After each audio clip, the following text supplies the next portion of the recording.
Good morning students. कल हमने देखा समविभव पृष्ठ क्या होता है, समविभव पृष्ठ के गुण क्या हैं, विद्युत क्षेत्र और विभवांतर में क्या संबंध होता है, विभव प्रवणता और कुछ आंकिक प्रश्न। चलिए आज देखते हैं स्थिर वैद्युत स्थितिज ऊर्जा। तो आवेशों को किसी निकाय को, एक निकाय है जो आवेशों से मिलकर बना है, कि उनकी स्थितिज ऊर्जा उस किए गए कार्य के बराबर होती है जो आवेशों के अनंत से परस्पर नज़दीक लाकर, ये अनंत है, यहाँ बहुत सारे आवेश हैं, तो इन आवेशों को परस्पर एक दूसरे के नज़दीक लाकर जो निकाय बनता है उसकी रचना करने में जितना कार्य करना पड़ता है उसको कहते हैं स्थिर वैद्युत स्थितिज ऊर्जा। अर्थात आवेशों के किसी निकाय की वैद्युत स्थितिज ऊर्जा उस कार्य के बराबर होती है जो उन आवेशों को अनंत से इन आवेशों को अनंत से परस्पर नज़दीक लाकर, परस्पर पास लाकर निकाय की रचना करने में करना पड़ता है। तो ये कहलाता है स्थिर वैद्युत स्थितिज ऊर्जा। अनंत में बहुत सारे आवेश हैं, उनको हम एक दूसरे के पास लाकर जो निकाय बनाते हैं, तो उस आवेशों को लाने के लिए जितना कार्य करना पड़ता है वही कहलाता है स्थिर वैद्युत स्थितिज ऊर्जा। तो चलिए देखते हैं, अब कुछ आवेश हैं उनके कारण निकाय जो बना है उनकी स्थितिज ऊर्जा का मान क्या होगा। तो पहले देखते हैं दो बिंदु आवेशों के निकाय की स्थितिज ऊर्जा। दो बिंदु आवेश हैं जिनको अनंत से लाया जा रहा है, तो दो बिंदु आवेश जो अनंत में है उनको लाकर एक निकाय बनाया गया है, तो उनकी स्थितिज ऊर्जा क्या होगी ये हम देखते हैं।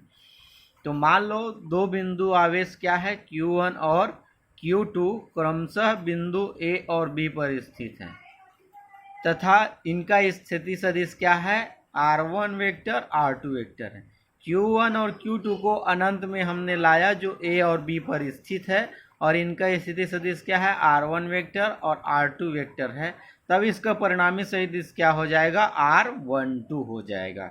ठीक है, और चलो माना Q1 को अनंत से A तक लाने में हमको कितना कार्य करना पड़ता है, W1 कार्य करना पड़ता है।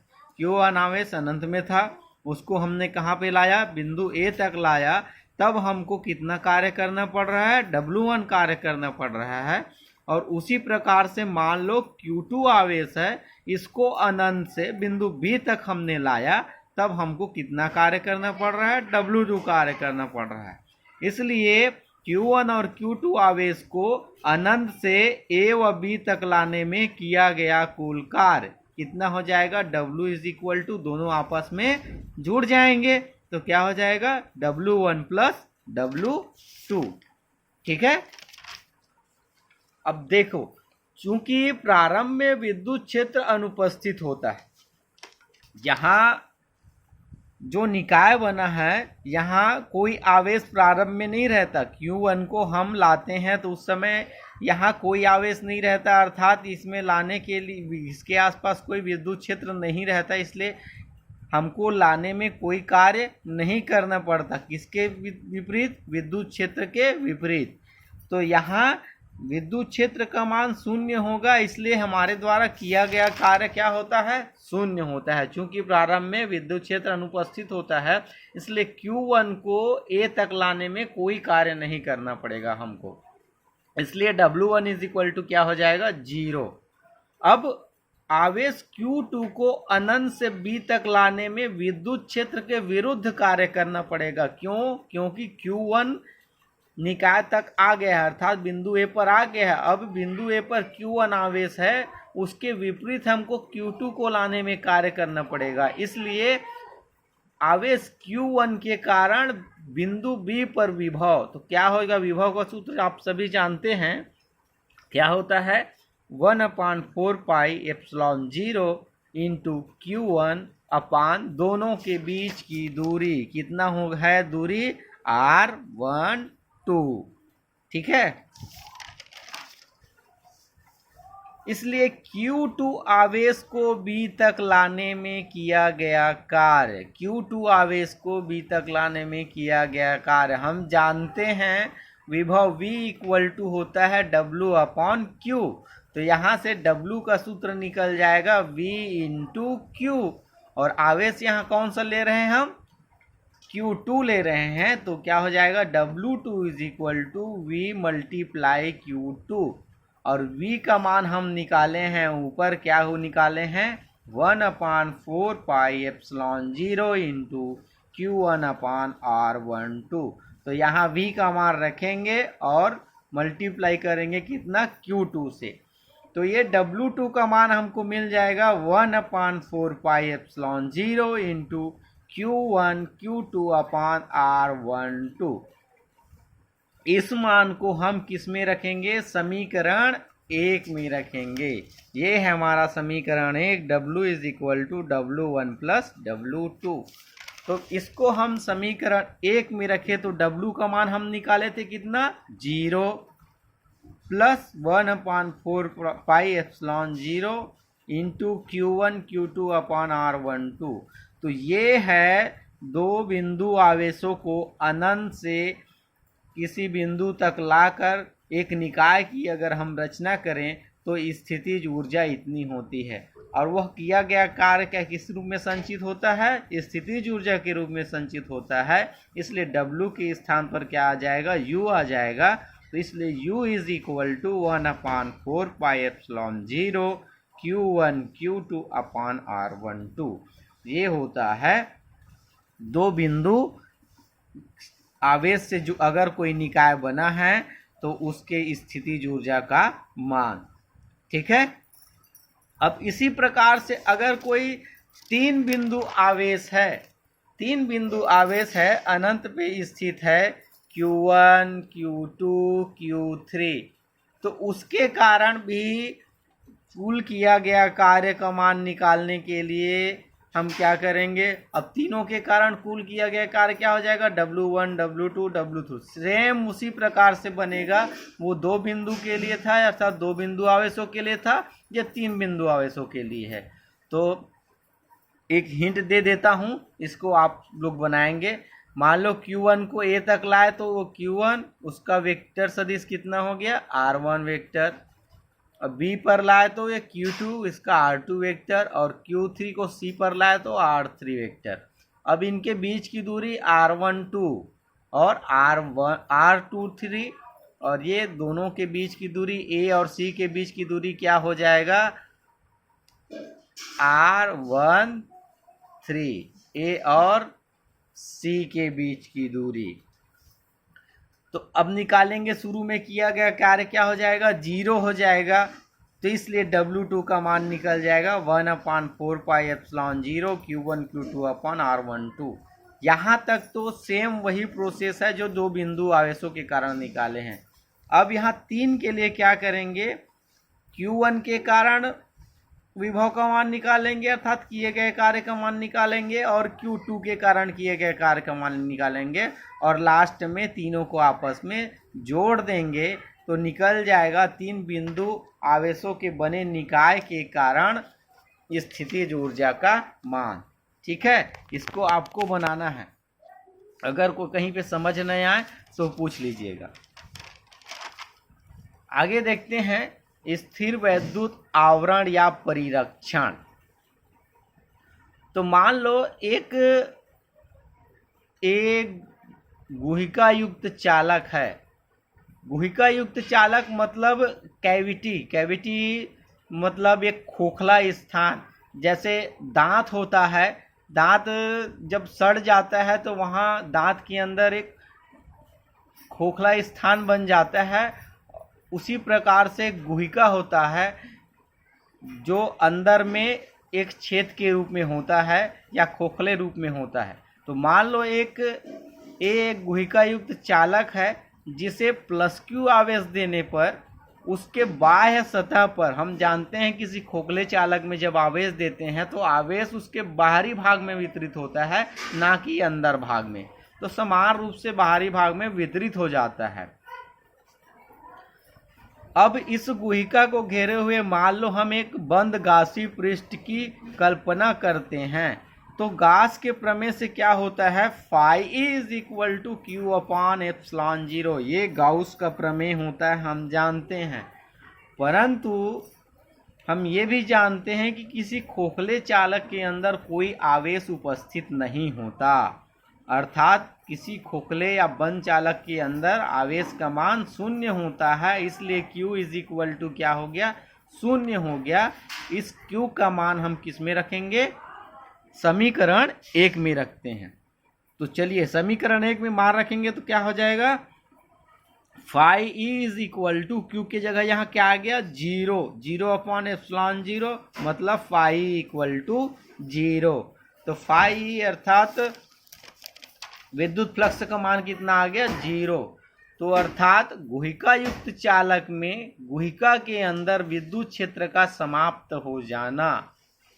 कोई गुहिका युक्त चालक है, उसके अंदर विद्युत क्षेत्र का समाप्त हो जाना या अनुपस्थित रहना, यही कहलाता है स्थिर वैद्युत आवरण या परिरक्षण। किसे कहते हैं, गुहिका युक्त अगर कोई चालक है तो उस गुहिका के अंदर विद्युत क्षेत्र का समाप्त हो जाना या अनुपस्थित होना कहलाता है स्थिर वैद्युत आवरण या परिरक्षण। समझ में आया। चलिए आगे देखते हैं परावैद्युत। तो परावैद्युत वह पदार्थ होता है जो अपने में से आवेश को तो प्रवाहित होने नहीं देता, लेकिन आवेश के प्रवाह का या विद्युत के प्रवाह का प्रदर्शन करता है। ठीक है, कोई भी अगर परावैद्युत पदार्थ है तो अपने में से आवेश को बहने नहीं देगा, लेकिन ऐसे प्रदर्शित करेगा कि जैसे उसमें से आवेश जो है बह रहा है। उदाहरण के लिए कागज है, मोम है, लकड़ी है, अभ्रक है, ये सभी अगर गीला हो जाएंगे तो आवेश प्रवाह का प्रदर्शन करेंगे, अर्थात विद्युत प्रवाह का प्रदर्शन करेंगे। और ये जो परावैद्युत होता है वो दो प्रकार का होता है, ध्रुवी परावैद्युत और अध्रुवी परावैद्युत। ध्रुवी परावैद्युत चलिए देखते हैं क्या होता है। ध्रुवी परावैद्युत वे पदार्थ होते हैं जिनके अणुओं के धन आवेश के केंद्र और ऋण आवेश के केंद्र संपाती नहीं होते। धन आवेश और ऋण आवेश दोनों के केंद्र एक दूसरे के संपाती नहीं होते, ये कहीं भी हो जाते हैं। ऐसे एक निश्चित रेखा पर दोनों के केंद्र नहीं होते, धन आवेश और ऋण आवेश के, ये इधर उधर बिखरे हुए रहते हैं। किसमें, ध्रुवी परावैद्युत में। तो अर्थात ध्रुवी परावैद्युत वह पदार्थ होता है जिनमें अणुओं के धन आवेश के केंद्र और ऋण आवेश के केंद्र संपाती नहीं होते। ठीक है, उदाहरण के लिए H2O और HCl। लेकिन अध्रुवी परावैद्युत में क्या होता है, धन आवेश के केंद्र और ऋण आवेश के केंद्र संपाती होते हैं। संपाती से मतलब एक ही रेखा में होते हैं। ये ऋण और धन, ये ऋण और धन, ये ऋण और धन, ये ऋण और धन, ऐसे एक ही रेखा में होते हैं। उदाहरण के लिए H2 और O2। तो समझ में आया, परावैद्युत वह पदार्थ होता है जो अपने में से तो आवेश को तो बहने नहीं देता, लेकिन केवल आवेश के प्रवाह का या विद्युत के प्रवाह का केवल क्या करता है, प्रदर्शन करता है।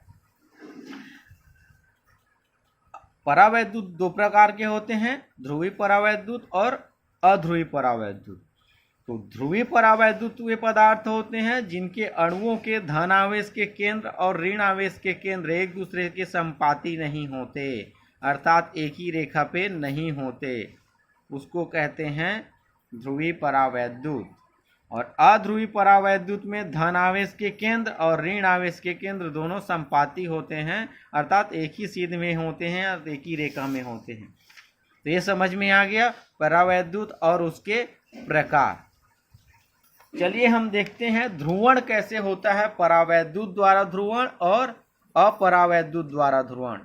तो जब परावैद्युत पदार्थ को किसी बाह्य विद्युत क्षेत्र में रखा जाता है तो उसमें बाह्य विद्युत क्षेत्र की दिशा में द्विध्रुव आघूर्ण प्रेरित हो जाता है, जिसका मान विद्युत क्षेत्र की तीव्रता के अनुक्रमानुपाती होता है। इस क्रिया को कहते हैं परावैद्युत का ध्रुवण। किसको कहते हैं परावैद्युत का ध्रुवण? जब परावैद्युत को किसी परावैद्युत मतलब परावैद्युत पदार्थ को जब किसी परावैद्युत को किसी बाह्य विद्युत क्षेत्र में रखते हैं, विद्युत क्षेत्र की उपस्थिति में रखते हैं, तो उसके बाह्य विद्युत क्षेत्र की दिशा में वैद्युत द्विध्रुव आघूर्ण प्रेरित हो जाता है, जिसका मान विद्युत क्षेत्र की तीव्रता के अनुक्रमानुपाती होता है, अर्थात P अनुक्रमानुपाती हो जाता है E के। P को कहते हैं ना वैद्युत द्विध्रुव आघूर्ण, P से प्रदर्शित करते हैं, और विद्युत क्षेत्र की तीव्रता मतलब विद्युत क्षेत्र को E से, तो P अनुक्रमानुपाती हो जाता है E के। तो इस क्रिया को ही कहा जाता है परावैद्युत का ध्रुवण।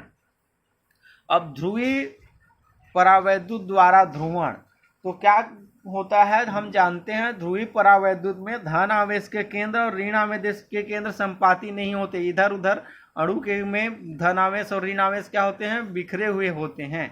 लेकिन जब क्या किया जाता है, इस पर बाह्य विद्युत क्षेत्र आरोपित किया जाता है, तो इसके बाह्य भाग में क्या उत्पन्न हो जाता है, द्विध्रुव आघूर्ण उत्पन्न हो जाता है, अर्थात एक बल युग्म कार्य करने लग जाता है, जो इसे धन आवेश और ऋण आवेश के केंद्र अर्थात दोनों को एक दूसरे के समरेखित करने का प्रयास करता है। समरेखित करने का प्रयास करता है मतलब एक ही रेखा में लाने का प्रयास करता है। और जैसे जैसे हम इस विद्युत क्षेत्र के मान को क्या करते हैं, बढ़ाते जाते हैं, तो धन आवेश और ऋण आवेश एक ही रेखा में समरेखित हो जाते हैं। जैसे परावैद्युत द्वारा ध्रुवण होता है। क्या होता है, पहले तो धन आवेश के केंद्र और ऋण आवेश के केंद्र इधर उधर क्या होते हैं, बिखरे हुए होते हैं अणु। ठीक है, अणुओं के अंदर हम जानते हैं कोई भी पदार्थ जो होता है अणुओं से और परमाणुओं से मिलकर बना हुआ होता है। ठीक है, और ये अणुओं में धन और ऋण आवेश है, तो ये इधर उधर बिखरे हुए होते हैं। कब? जब विद्युत क्षेत्र नहीं होता। और जब हम इसमें विद्युत क्षेत्र आरोपित करते हैं तो इस बाह्य विद्युत क्षेत्र के कारण प्रत्येक अणु पर एक वैद्युत द्विध्रुव आघूर्ण कार्य करने लग जाता है, जो इन अणुओं के धन आवेश और ऋण आवेश को संरेखित करने का प्रयास करता है। और जैसे जैसे E के मान को बढ़ाते जाते हैं, अर्थात विद्युत क्षेत्र के मान को बढ़ाते जाते हैं, तो ये विद्युत क्षेत्र की दिशा में क्या हो जाते हैं, समरेखित हो जाते हैं, अर्थात एक ही दिशा में अरेंज हो जाते हैं। यह होता है ध्रुवी परावैद्युत द्वारा ध्रुवण। अध्रुवी परावैद्युत द्वारा ध्रुवण हम जानते हैं, अध्रुवी परावैद्युत में क्या होता है, धन आवेश और ऋण आवेश के केंद्र एक दूसरे के संपाती होते हैं। ठीक है, एक दूसरे के समांतर होते हैं। तो जब यहाँ विद्युत क्षेत्र अनुपस्थित रहता है तब ये एक दूसरे के संपाती होते हैं। लेकिन जब यहाँ विद्युत क्षेत्र आरोपित किया जाता है तो क्या होता है, इसके बाह्य भाग में या इस पर वैद्युत द्विध्रुव आघूर्ण कार्य करने लग जाता है, जो अणुओं के धन आवेश और ऋण आवेश विपरीत दिशाओं में, धन आवेश और ऋण आवेश को विपरीत दिशा में थोड़ा सा विस्थापित कर देते हैं या थोड़ा सा एक दूसरे को हटा देते हैं। अर्थात धन आवेश विद्युत क्षेत्र की दिशा में हो जाता है और ऋण आवेश उसके विपरीत दिशा में अरेंज हो जाता है। इस प्रकार से अध्रुवी परावैद्युत द्वारा क्या होता है, ध्रुवण होता है। विद्युत क्षेत्र की अनुपस्थिति में क्या रहते हैं, ये समरेखित रहते हैं। लेकिन जब इस पर विद्युत क्षेत्र आरोपित हो जाता है तो ये धन आवेश और ऋण आवेश को एक दूसरे से क्या करते हैं, थोड़ा सा विस्थापित कर देते हैं। अर्थात धन आवेश को विद्युत क्षेत्र की ओर और ऋण आवेश को विद्युत क्षेत्र के विपरीत ओर विस्थापित कर देता है, इसमें अध्रुवी परावैद्युत में।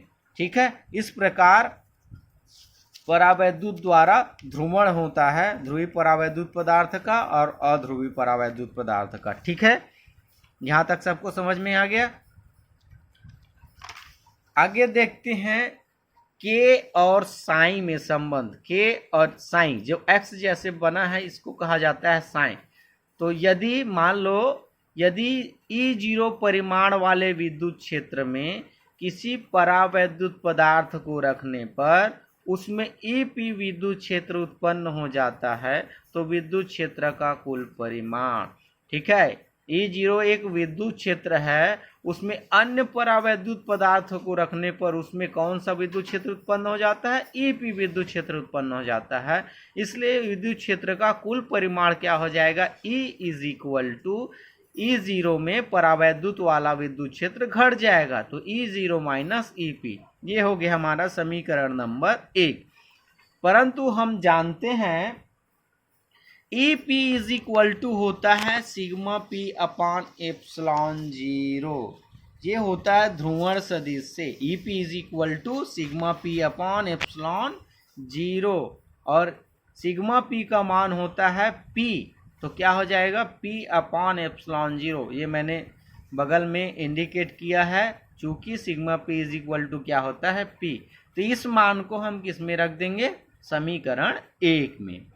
तो चलिए समीकरण 1 में मान रखेंगे तो EP के जगह क्या आ जाएगा, P अपान एप्सिलॉन 0। तो इसलिए E is equal to E0 minus P upon epsilon 0। ये हो गया।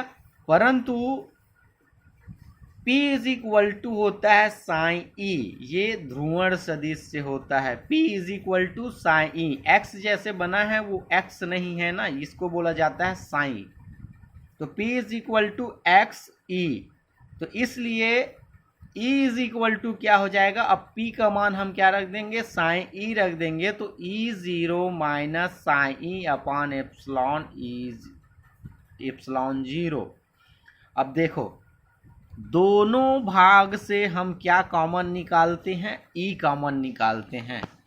तो E0 में क्या है, E नहीं है तो यहाँ से E कॉमन निकालने के लिए क्या करेंगे, गुणा से निकलेगा तो इसको भाग देना पड़ेगा। तो यहाँ से E कॉमन निकला तो क्या हो जाएगा, E0 upon E minus sine upon epsilon 0। तो E और E क्या हो जाएगा, आपस में कट जाएगा। तो इधर क्या बचेगा, 1 is equal to E0 upon E minus sine upon epsilon 0। परंतु परावैद्युतांक हम जानते हैं, परावैद्युतांक क्या होता है, एक माध्यम में विद्युत क्षेत्र और किसी परावैद्युत पदार्थ की उपस्थिति में विद्युत क्षेत्र के अनुपात को कहा जाता है परावैद्युतांक। इसे कैसे प्रदर्शित करते हैं, तो परावैद्युतांक K इज इक्वल टू होता है E0 अपान E। तो यहाँ E0 upon E is equal to क्या रख देंगे, K रख देंगे। तो क्या हो गया, 1 is equal to K minus sine upon epsilon 0। पक्षांतर करेंगे तो sine upon epsilon 0 is equal to K minus 1 और साइन एप्सिलॉन 0 को पक्षांतर करेंगे तो यहाँ भाग है, दूसरी ओर जाके गुणा हो जाएगा। तो sine is equal to epsilon 0 K minus 1। ये रिलेशन होता है K और साइन में। यहाँ समझ में आ गया, कोई प्रॉब्लम हो तो आप पूछ सकते हैं। अगला देखते हैं परावैद्युत सामर्थ्य। परावैद्युत सामर्थ्य तो विद्युत क्षेत्र के उस अधिकतम मान को, विद्युत क्षेत्र के उस अधिकतम मान को जिसे आरोपित करने पर परावैद्युत माध्यम में इलेक्ट्रॉन पृथक नहीं होते, परावैद्युत माध्यम की परावैद्युत सामर्थ्य कहते हैं। किसे कहते हैं, परावैद्युत सामर्थ्य। विद्युत क्षेत्र के उस अधिकतम मान को, विद्युत क्षेत्र का अधिकतम मान होगा कब, जिसको आरोपित करने से परावैद्युत माध्यम में इलेक्ट्रॉन पृथक नहीं होता। इलेक्ट्रॉन क्या नहीं होता, पृथक नहीं होता। कब, विद्युत क्षेत्र को आरोपित करने पर विद्युत क्षेत्र का वह अधिकतम मान जिससे इलेक्ट्रॉन परावैद्युत माध्यम में पृथक नहीं होता, परावैद्युत माध्यम का परावैद्युत सामर्थ्य कहलाता है। ठीक है। और वायु में परावैद्युत सामर्थ्य होता है 3 × 10⁶ वोल्ट प्रति मीटर। वायु में परावैद्युत सामर्थ्य कितना होता है? 3 × 10⁶ वोल्ट प्रति मीटर। ये वायु में क्या? परावैद्युत सामर्थ्य। तो किसे कहते हैं परावैद्युत सामर्थ्य? समझ में आया? विद्युत क्षेत्र का वह अधिकतम मान जिसको आरोपित करने पर परावैद्युत माध्यम में इलेक्ट्रॉन जो होता है वह पृथक नहीं होता, परावैद्युत माध्यम में परावैद्युत सामर्थ्य कहलाता है। ठीक है, आज के लिए इतना ही। धन्यवाद।